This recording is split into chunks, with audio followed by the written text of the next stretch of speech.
Good morning. Welcome to Friday. And boy, do I have some awesome schnizzle. Yes, I realize I said schnizzle. I am still cool. Okay. Right. So what we do on Fridays is I tell you 5 things that I've learned that I think is going to be helpful to you. And ultimately, my kids are going to listen to this, hopefully, and it's going to impact them in some way, shape, or form.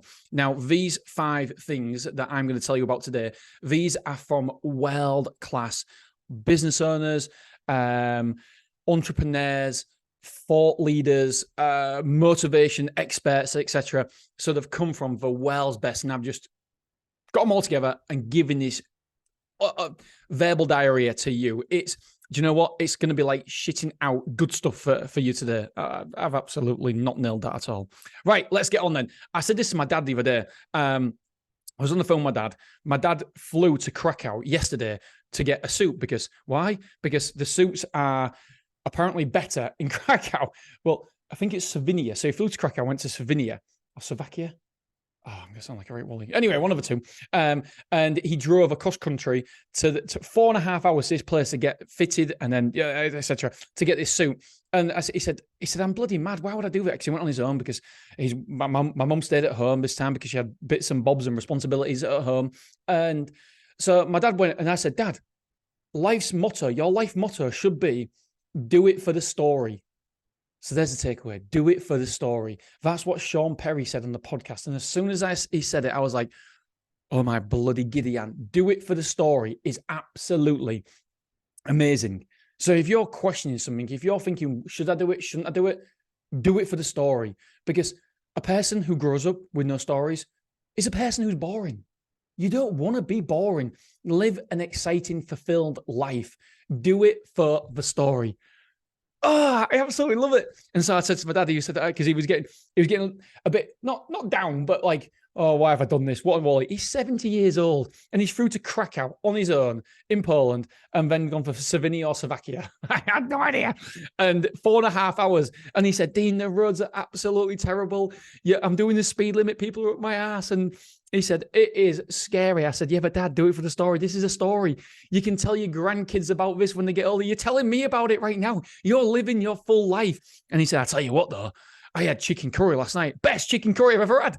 And he showed me the hotel. The hotel he's staying at, £100 a night. It's got like, it's a palace. It's an absolute palace. And he said, I can't believe it. This hotel's amazing. So my message to you is, number one, your life motto should be, do it for the story. And that comes from Sean Perry. And I absolutely love it.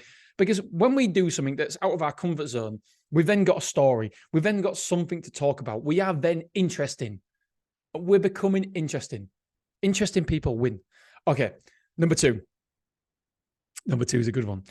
Nothing attracts a crowd like a crowd.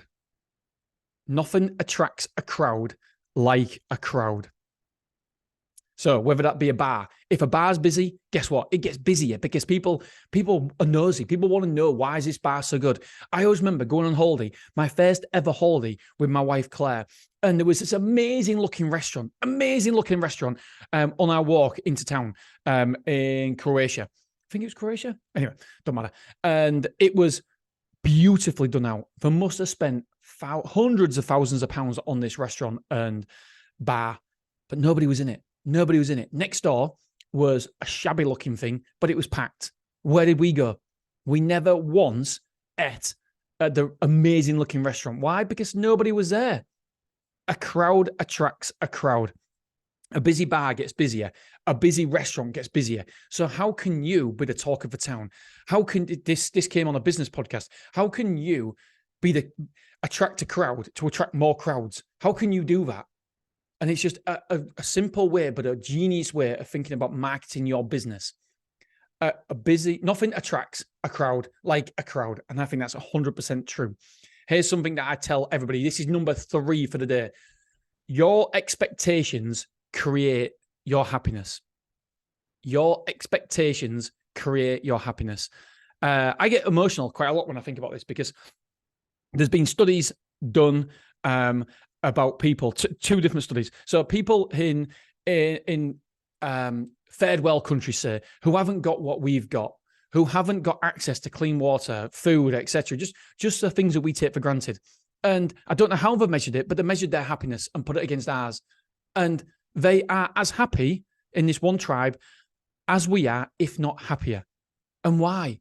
It's because their expectations. They don't look at the other side of the world and think, oh my God, they've got Wi-Fi. Their expectations are different to ours.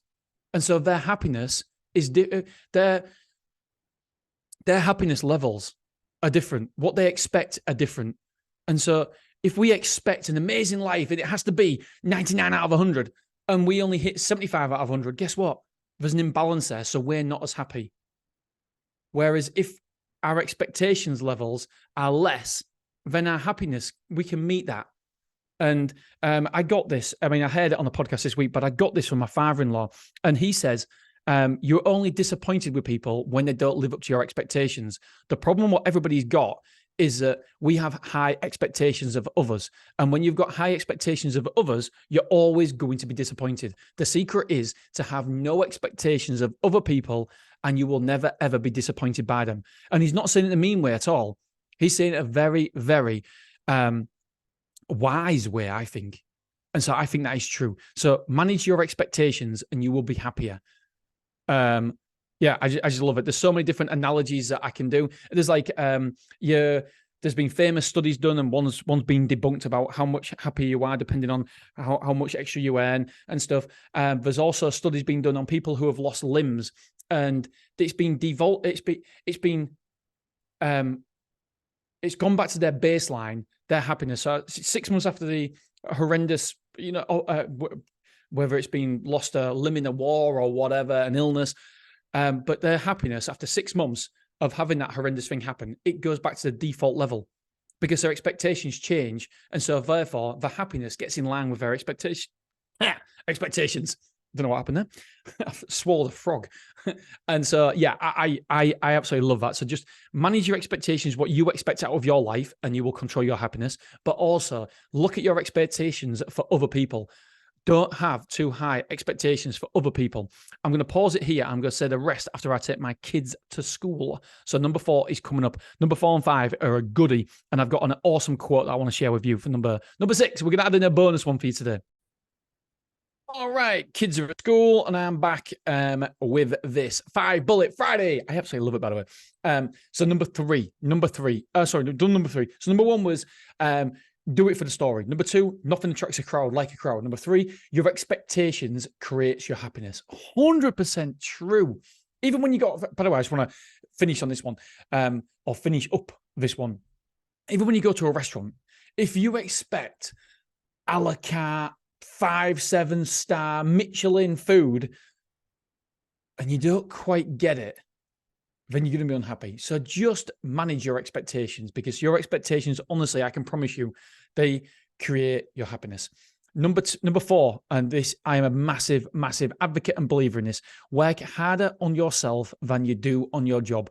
That is my one big advice to anybody listening to this, my kids, is work hard on yourself. That's the most important job you have, to work hard on yourself, because the better person you are, the better you will show up with friendships, the better you will show up as a brother, a sister, a mum, a dad, a son, a daughter, a granddad, a grandma, a grandchild. And you'll also be better in your profession as well.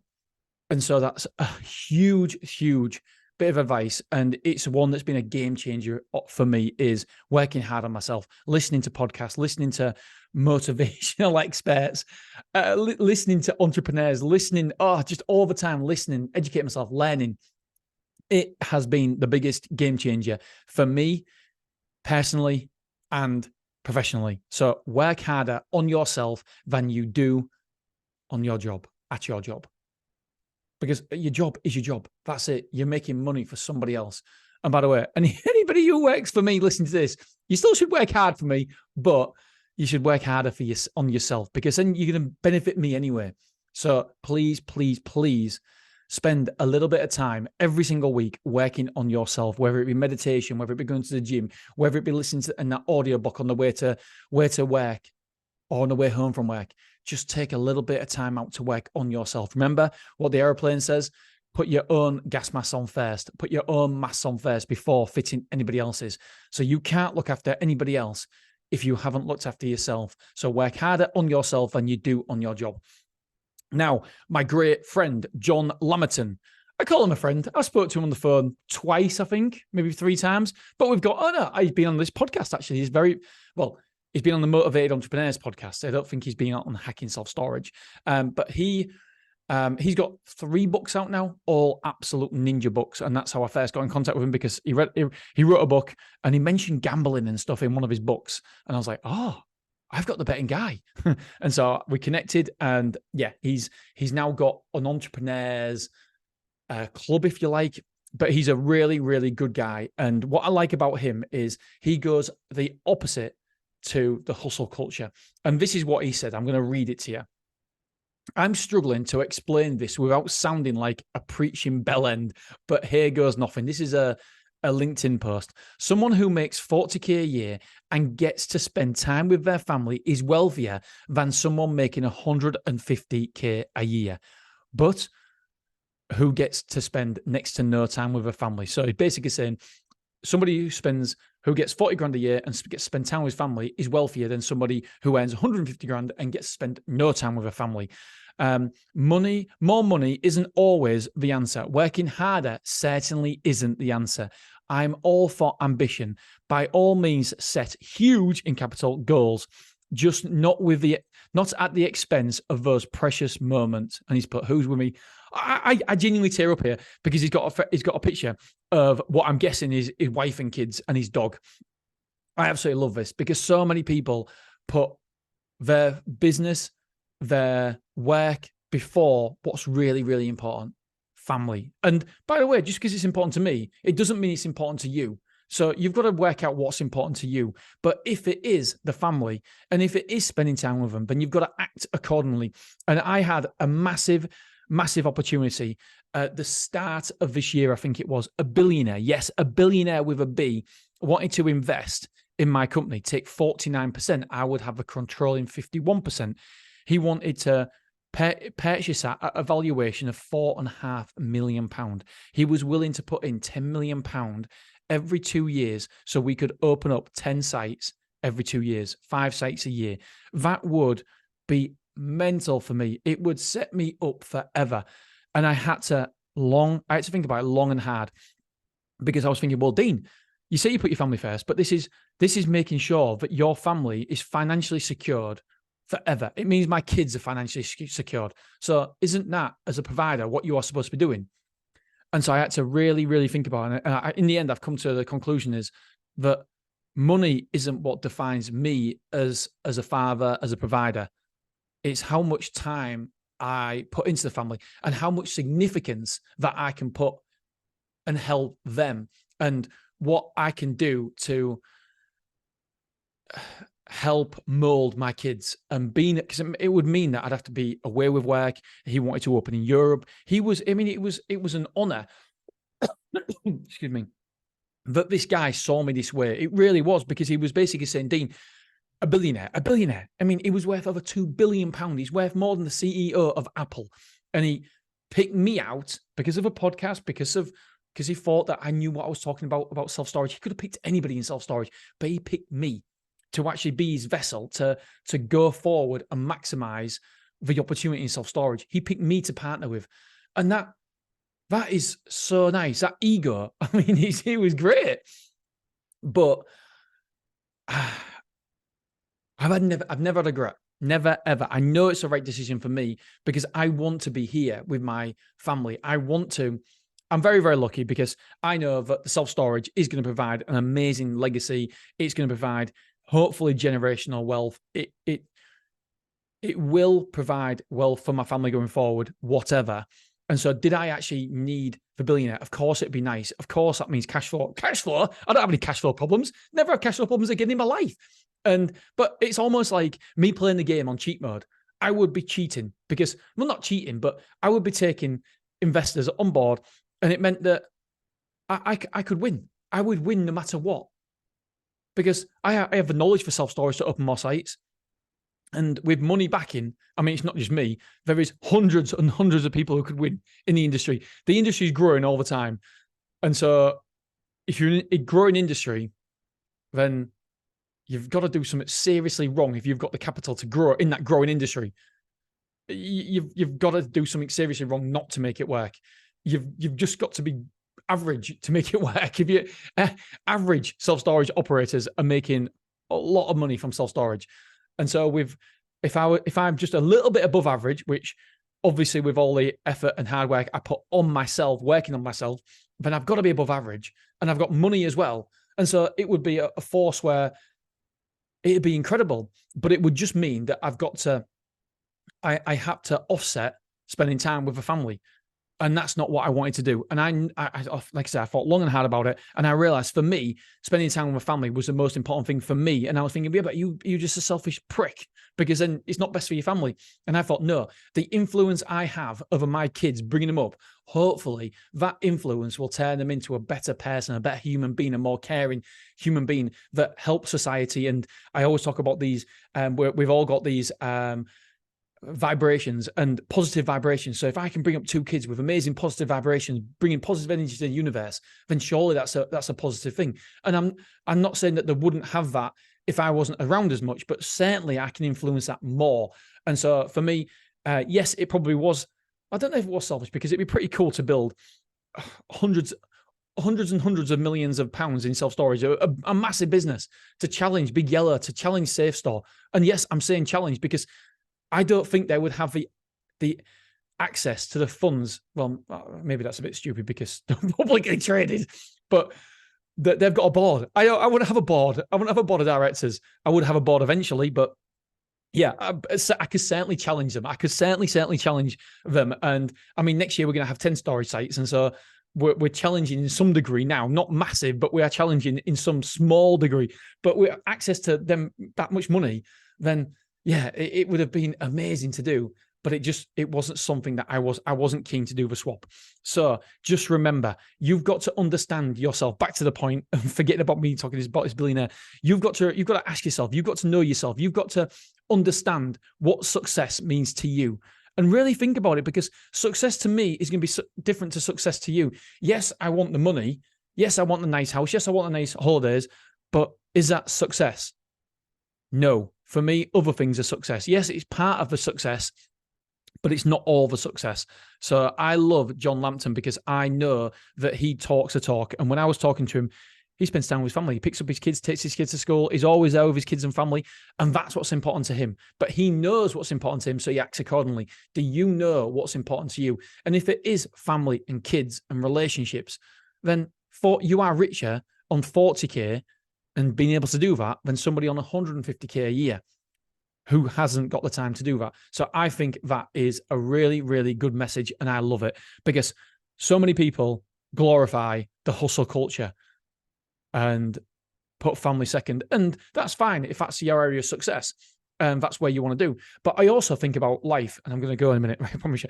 I also think about life as seasons. Sometimes it's a season for my family, like in the summer. You will hardly get a hold of me. Why? Because I'm with my family, I'm off on holidays, and I'm with the kids. And so if you want to get hold of me for a work capacity, you're less likely to. Other times, the season of work, and so work will come first. And so I'm okay with that. I'm okay thinking, right, work comes first at the minute. I'm a seasons for work. I've got to create a course. I've got to do this. I've got to do that. And work comes first. And then I'm at a season where, do you know what? Friends come first, or fitness comes first. I'm okay with that. It's seasons for me. I know that's what makes me happier, when I'm in seasons of what makes me tick and what's success to me. So it's all about understanding yourself. And I feel like that meeting with a billionaire really helped me define what is success to me and what's important to me. So my question to you this weekend is, what does success look like to you? And we get influenced so much by people down the road and people on social media. And so you've got to try and block that out and really, really understand who you are and what you deem success. Right, I'm going to end with a quote that I think is incredible. To a blind man, these up all the time. Right, here we go. To a blind man, the one-eyed man is king. I love that. To a blind man, the one-eyed man is king.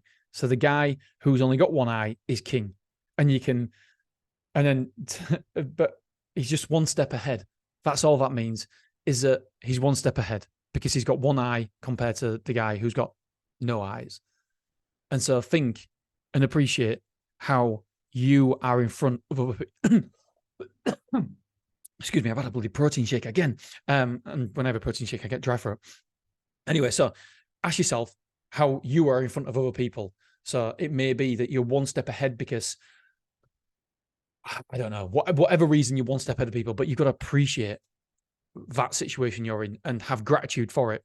So to the blind man, the one-eyed man is king. But do you know what? Probably to that one-eyed man, he would be resentful for the people who have two eyes, and he wouldn't really appreciate his situation because his expectations are that he wants two eyes. But really, to the blind man, he's got everything.